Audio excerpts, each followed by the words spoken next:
जिस तरह अकीदा तौहीद है और शिरक से बचना है, ये हर नबी की दावत थी। इसी तरह हयादारी ऐसा मसब है कि इन्ना मिम्मा अदरक अन्नास मिन कलाम नबुव्वतिल ऊला कि इज़ा लम तस्तही फस्ना मा शि'ता।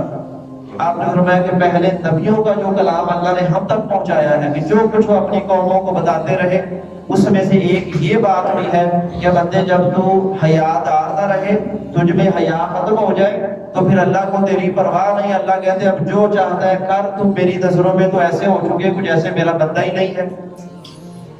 यानी ये पहले सब नबियों की ये दावत थी कि जब इंसान बेहया हो जाए तो फिर अल्लाह को उसकी परवाह नहीं, अल्लाह उसको बेबुहार छोड़ देता, जाओ अब जो करना कर, तुम्हें मैं आखिरत का रोज पूछूंगा। और इसी तरह कुरान पाक में सूरह नूर में देखें, ये सारी की सारी हया पाक दामनी की तालीमात है। और इस्लाम ने सख्त तरीन सजाएं बताई हैं उन जराइम की जो बेहयाई पर मबनी है।